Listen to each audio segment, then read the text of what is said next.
ये जितने भी स्वार्थी लोग हैं, ये जितने भी चापलूसी लोग हैं, ये जितने भी नशेड़ी भंगड़ी करा शराबी कबाबी जितने भी हैं, ये थोड़े से लालच में अपनी वोट बेच देते हैं। पौवा के लिए तो तुम अपनी वोट बेच देते हो, अपनी वोट तो तुम पर रखाई नहीं जाती। अपनी बहन बेटियां जो रात दिन तुम्हें पता है उनके खेतों में काम करती रहती हैं, तुम पर वो तो रखाई नहीं जाती। बकवास कर रहे हो, यहाँ दे रहे हो, ज्ञान दे रहे हो आज गए बहुजन समाज पार्टी के कार्यकर्ता और बहन जी को कि बहन जी जीरो हो गई है, कि बसपा जीरो हो गई है। तुम अपने घर को बचा लो, तुम्हारा घर ही जीरो हुआ पड़ा है, तुम्हारी खुद की बुद्धि जीरो हुई पड़ी है, तुम्हारी खुद की आय जीरो हुई पड़ी है, तुम्हारा स्वाभिमान मरा पड़ा है, तुम जिंदा लहाज घूम रहे हो जमीन पे, कुछ नहीं है, नशे में। तुम्हारे अंदर कुछ है आज की डेट में? तुम्हारा बोलने का तरीका खत्म, तुम्हारा सोचने का तरीका, तुम्हारा खाने का रहने का पीने का सब खत्म कर लिया तुमने। अरे यहाँ ज्ञान पेल रहे हो। बहन कुमारी मायावती जी की पार्टी खत्म हो गई, पार्टी जीरो पे आ गई। अरे जीरो पे कैसे आ गई पार्टी? आने वाले समय में फिर आ जाएंगे। सन 1984 में जीरो थे ना, आज फिर दोबारा से आ जाएंगे। कौन सी आफत आ रही है भाई? ये तो बार बार करने का तरीका है।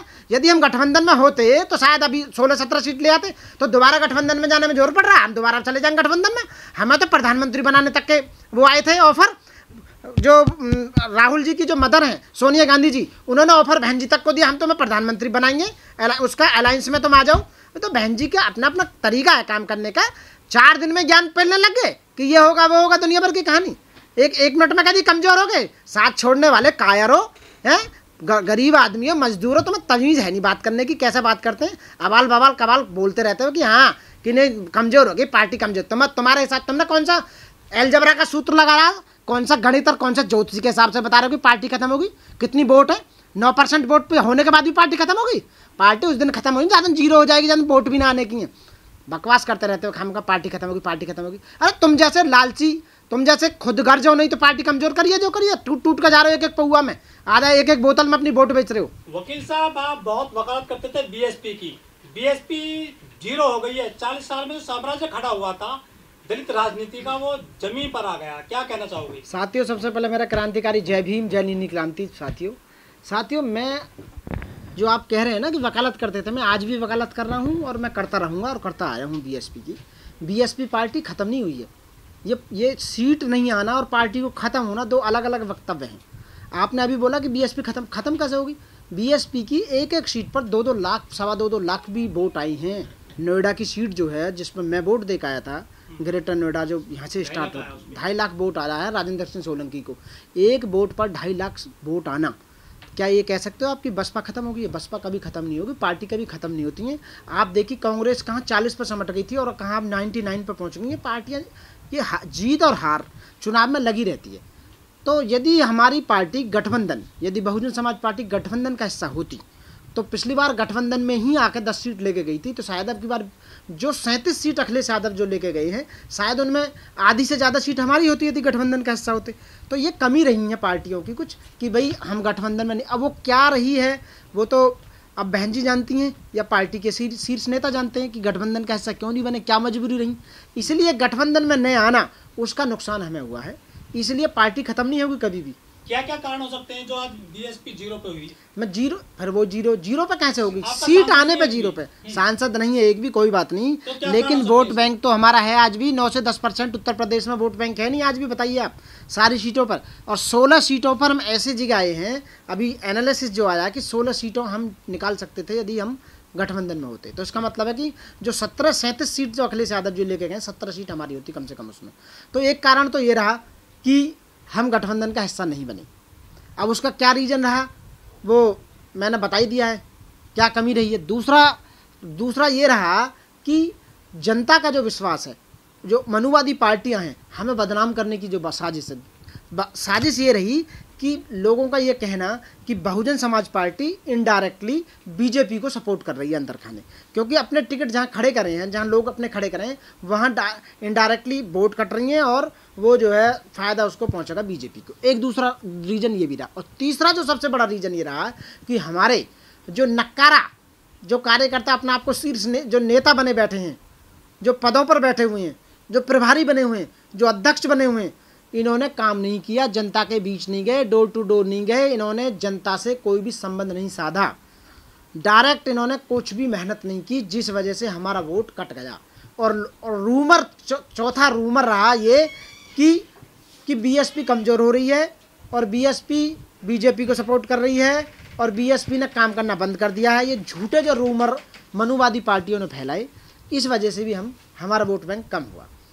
तो आने वाले समय में हम, ऐसा नहीं है कि जीतेंगे नहीं, पार्टी हार जीत तो चलती रहती है, सबकी चलती रहती है। आप बताइए, जो अच्छे नंबर 1 पे थे, अब 303 बीजेपी की थी, वो 240 पर सिमट गई। 65 सीट तो नीचे गई ना, 63 सीट, 240 303 से अपना ही उनका 240 पे आ गया, और आने वाले समय में और भी नीचे घट सकता है। तो ऐसा नहीं है, पार्टी खत्म नहीं होती, पार्टी की कार्यशैली चेंज करनी पड़ेगी। ये नक्कारा जो बीच में जो नेता और अध्यक्ष और प्रभारी जो खामोखा के बना रखे हैं, इनको हटाना पड़ेगा। कहीं इनकी जगह दूसरे न्यू कमर्स यूथ को लाना पड़ेगा, और आकाश आनंद जी के नेतृत्व में पार्टी ऊपर आएगी। ये बहन जी दोबारा से आकाश आनंद जी को लें, तभी सत्ता में हम वापस आ सकते हैं। बहन जी ने ट्वीट किया था कल, कहा था कि हमने सबसे ज्यादा मुस्लिमों को टिकट दिए, उसके बावजूद हमें वोट नहीं मिला है।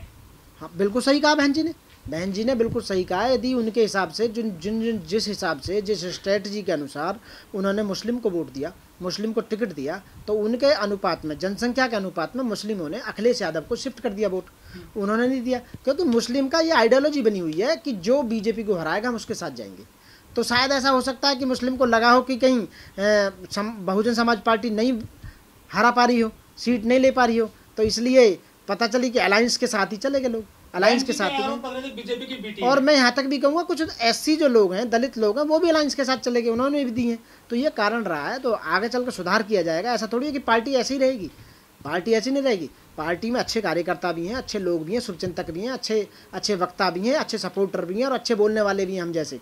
मैंने अभी एक वीडियो निकाली थी, वो इसलिए निकाली थी पहली, क्योंकि हम नाराज़ थे, गुस्सा हैं, आज भी गुस्सा हैं कि एक अच्छे कार्यकर्ता, एक अच्छे वक्ता को यदि पार्टी निकाल देती है तो नुकसान होता है उसका, और उसका मैसेज समाज में गलत जाता है। उस बात पर हमने बोला था। हम आज ये बोल रहे हैं फिर भी कि अच्छे लोगों को यदि पार्टी में लिया जाए और सही काम किया जाए, और डोर टू डोर कैंपेनिंग की जाए, और यूथ को कमान दी जाए, और कैडर दोबारा से कैडर चालू किए जाए, हमारे महापुरुषों के बारे में बताया जाए कि हम संविधान को मानने वाली और बहुजनों के विचारधारा पर चलने वाली पार्टी है, और सामाजिक परिवर्तन और आर्थिक मुक्ति की लड़ाई लड़ने वाली केवल एक संपूर्ण भारत में कोई बीएसपी पार्टी है, जिसका नेतृत्व बहन कुमारी मायावती कर रही है। दलितों ने जो वोट दिया है गठबंधन को, क्या अब उनका आरक्षण और संविधान बचा लेंगे गठबंधन वाले, क्या सोचते हैं? देखो, आरक्षण को कुछ नहीं हो रहा, ना ही संविधान को कुछ हो रहा, ये केवल रूमर फैलाया गया था।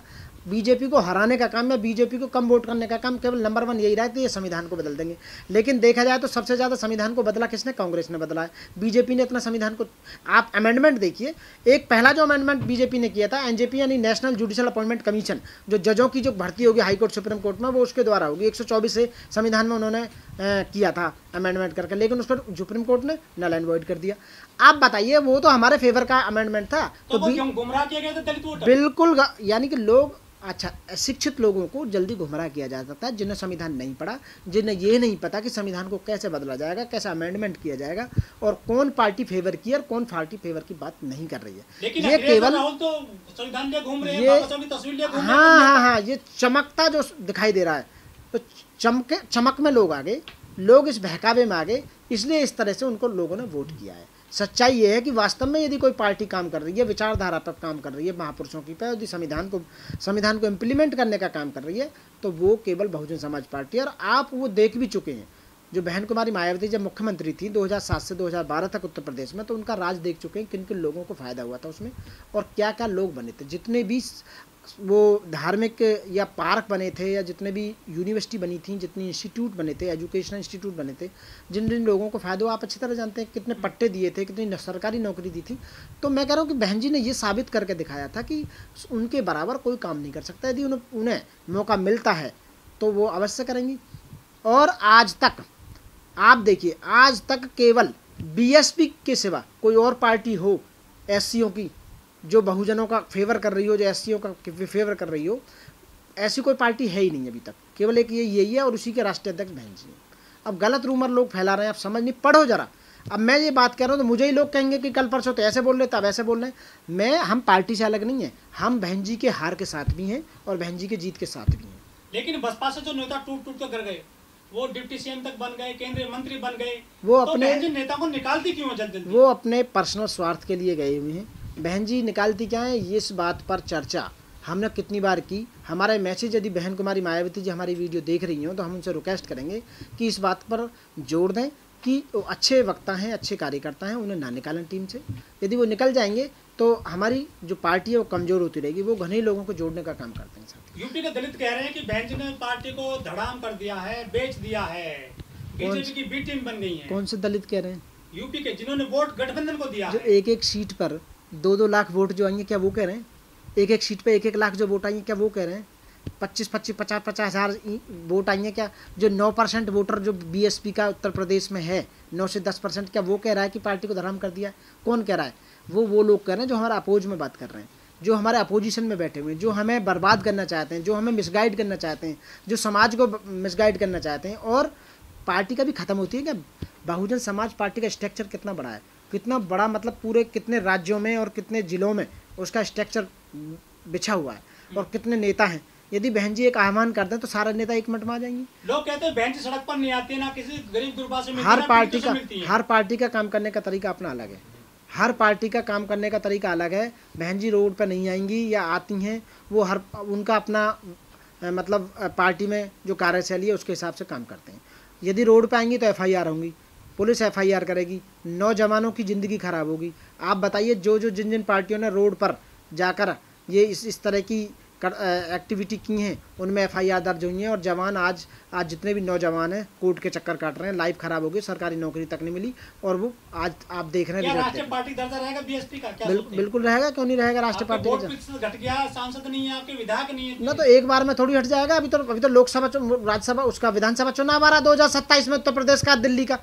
आप ऐसा थोड़ी कि एक बार में ही हो जाएगा खत्म। लोग कह रहे हैं आप चिन्ह हाथी का। लोगों को कानून की पता नहीं है क्या? एक लोकसभा में हारने पे टिकट यानी कि वो राष्ट्रीय लेवल खत्म हो जाएगा, या चुनाव चिन्ह अभी 2027 में आप देखिए, 2027 में फिर दोबारा से आ रहे हैं। क्यों टेंशन ले रहे हैं? क्या खड़ी होगी बीएसपी? बिल्कुल होगी।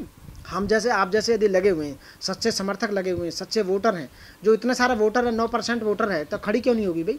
डेफिनेटली खड़ी होगी। लेकिन चंद्रशेखर भी आ गए हैं, आप जीत मैं गए। नहीं, चंद्रशेखर भाई को हम बहुत बहुत मुबारकबाद देते हैं, उन्हें बहुत बहुत मुबारक हो। वो भी समाज के आदमी है, वो भी समाज का एक अलग से पार्टी बनाई है उन्होंने भी, वो भी समाज का काम कर रहे हैं, समाज के दबे कुचले और गरीब लोगों की आवाज़ उठाने का काम कर रहे हैं, संसद में आवाज़ उठाने का काम करेंगे। आप बताइए, दूसरे समाज की इतनी सारी पार्टियां हैं, कांग्रेस में भी वही लोग हैं, बीजेपी में भी वही हैं, आम आदमी में भी वही हैं, और दुनिया भर की पार्टी हैं जिनमें वो इतने सारे अदर समाज की पार्टी, एक हमारे और समाज की दूसरी पार्टी बन गई, तो उसमें क्या फ़र्क पड़ रहा है? क्या चंद्रशेखर जी ने जो पार्टी बनाई है, चंद्रशेखर भाई ने, यार वो जो जीते हैं, तो वो तो हमारे सम्मान की बात है, अच्छा है, बढ़िया है। हम उन्हें इसलिए तो मुबारकबाद दे रहे हैं कि समाज कोई तो जाएगा संसद में आवाज़ उठाने के लिए। ऐसा नहीं है, हमें कोई दुख नहीं है कि दूसरी पार्टी बन गई है तो हमें दुख है। तो वो कितना काम कर रहे हैं आपके लिए? तो ये देखा जाएगा आने वाले समय में, अभी क्या होता है। अभी वो पहली बार आए हैं जीत के, अभी उनके ऊपर हम कोई वक्तव्य नहीं कह सकते। कुछ बुद्धिजीवी लोग कह रहे हैं कि जो राजनीतिक सत्ता थी, 40 साल पुरानी पार्टी थी दलितों की, मनुवादी पार्टियों ने उसको खत्म कर दिया। पॉलिटिकल हत्या हो गई है दलितों की उत्तर प्रदेश और देश में। अपनी अपनी सोच है, 141 करोड़ लोग हैं, सबकी सोचने का तरीका अलग है, सबके रहने का और जीवन जीने की शैली सबकी अलग अलग है। लोग अपने अपने दिमाग के हिसाब से जितनी उन्हें नॉलेज होती है उतनी बात करते हैं। यदि उन्होंने कहीं पढ़ा होगा, या विश्लेषक हैं आप, राजनीतिक विश्लेषण है, इतना ज्ञान है क्या आपको? क्या PhD है पॉलिटिकल साइंस में? आप ऐसे ही वक्तव्य कह देते हैं कि जी पार्टी खत्म हो गई है, 40 साल की धराम हो गई है, ये हो गई। अरे आप सोच समझ के वक्तव्य दीजिए। ऐसा पार्टी खत्म नहीं होती है, वोट बैंक कभी मरता नहीं है जब तक पार्टी का जो मेन मुखिया है वो जीवित रहता है। आपके भाई साहब पार्टी से निकाल दिए, क्या बात कर रहे हैं आप? भाई साहब पार्टी से निकाल दिया, कोई बात नहीं। पार्टी से तो हम ही का कोई पद पे है आज की डेट में? आप बताइए, पार्टी से जब तुम पार्टी के ऊपर पूछ रहे हो कि पार्टी खत्म हो गई, तो हम तो सच्ची बात बताएंगे, पार्टी कहाँ खत्म हो गई है? इतनी सारी वोट जो आ रही है, पार्टी खत्म होने का वो है क्या नतीजा? बताइए ना आप।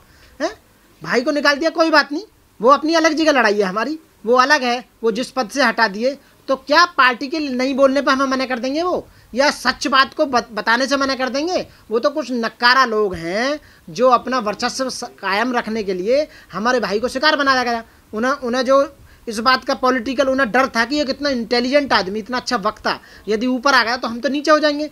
आप बताइए कि जब उजाला आता है तो अंधेरा तो अपना आप ही खत्म हो जाता है। तो जब हमारा भाई उजाला था, सूरज थे, वो अंधेरी रात के कीड़े मकोड़े छप जाएंगे। इसीलिए उन्हें डर था कि ऐसा ना हो यार, कहीं ये इतना तेज़ तर्रार और बुद्धिजीवी आदमी, LLM आदमी, सुप्रीम कोर्ट का लॉयर, बोलने में बहुत तेज़, कार्यशैली बहुत अच्छी, पैसा खर्च करने में सबसे आगे, लोगों को जोड़ने में बहुत आगे, और स्पीच इतनी बढ़िया कि लोग जुड़ते चले जाते हैं। तो दिल्ली में उन्होंने काम किया, जुड़े भी थे, बहुत सारे लोग जुड़े हैं। और दिल्ली में जो रिजल्ट आया है वोटिंग का, मैं उसका श्रेय दूंगा अपने भाई को कि हाँ, उन्होंने मेहनत की पिछले कई साल से, और इस बात का दिल्ली में भी काफ़ी वोट आई हैं ऐसी। संविधान बचाएंगे, वो आरक्षण बताने गए हैं गठबंधन में। कोई आरक्षण नहीं बताएगा। ये इस वक्तव्य से इन्होंने कांग्रेस जिंदा करवा दी, इन्होंने जितनी अपोजिट पार्टी के वोट दिए वो जिंदा करवा दी हैं। केवल एक भाई चंद्रशेखर की सीट को छोड़कर मैं सबके लिए कह रहा हूँ, और बाकी क्यों नहीं जितवाई इन्होंने? ऐसे जितवाने वाले तो औरों ने करते हो कुछ नहीं। मैं कह रहा हूँ केवल सोच का फर्क है। पार्टी कभी खत्म नहीं होती। हम आज भी बसपा के साथ हैं, हम जीत के साथ भी बसपा के साथ थे, हार के साथ भी बसपा के साथ हैं। लेकिन हमें दुख इस बात का है कि कुछ लोग ऐसे बैठे हुए हैं जो अच्छे लोगों को ऊपर नहीं आने देते। एक ग्रेशम का नियम है जो मैंने 12th क्लास में इकोनॉमिक्स में पढ़ा था कि जो बुरी मुद्रा है वो अच्छी मुद्रा को चलन से बाहर कर देती है। तो जो बुरे लोग राजनीति में बैठे हुए हैं, स्वार्थी लोग जो बैठे हुए हैं, पैसे लेने वाले जो बैठे हुए हैं, चंदाखोर बैठे हुए हैं, शराबी कबाबी जो बैठे हुए हैं कुछ लोग, वो अच्छे लोगों को नहीं आने देना चाहते। वो ये चाहते हैं कि ये आदमी हमें बाहर कर देगा, एक काम करने वाला आदमी उस आदमी को बाहर कर देगा। साथियों, ये बड़े दुख की बात है कि हमारी सीट नहीं आई है, कोई बात नहीं, लेकिन हमारा वोट बैंक 9% आज भी बरकरार है उत्तर प्रदेश के अंदर। और आने वाले समय में 2027 की तैयारी है। 2027 में हम चुनाव जीतेंगे, डेफिनेटली विधानसभा चुनाव जीतेंगे। और कुछ नहीं कह सकते कब बहन जी मुख्यमंत्री बन जाए वहाँ की, ये तो वक्त बताएगा साथियों। तो साथियों, आप अपना हौसला न तोड़ें, आप गलत वक्तव्य ना दें, आप इस तरह की कोई बात ना करें कि हम कमज़ोर हो गए हैं। ये तो चलता रहता है, ये हार जीत होनी अलग बात है। आप एक बात बताइए, लगातार पास होते चले जाते हैं, कभी फेल नहीं होते? बताइए, फेल भी तो हो जाते हैं लोग पढ़ते पढ़ते। तो ऐसे एक बार फेल हो गए, दोबारा कोशिश फिर दोबारा करेंगे, फिर तैयारी करेंगे। तो इसमें हौसला डाउन करने की या मनोबल कम करने की या इस तरह की मानसिकता व्यक्त करने की ज़रूरत क्या है? ऐसा बोलने की ज़रूरत क्या है? हम मजबूत हैं आज भी, बसपा का आज भी डर है, तुम्हारा कोई डर नहीं है लोगों को। और आज तुम जो बोल रहे हो ना इस तरह की, एक ज़माना वो था कि तुम कांग्रेस के वोट दिया करते थे, अब कुछ कमीन लोग बीजेपी को वोट दे रहे हैं हमारे। मैं उन ऐसी लोगों की बात कर रहा हूँ, अपने लोगों की। और बहुजन समाज पार्टी को कमज़ोर करने वाले आप जैसे लोग हैं। यदि आप सही मजबूती से विश्वास के साथ दोगे तो हम ऊपर बढ़ेंगे साथियों। जय भीम, जय भारत, नमो बुद्धाय साथियों।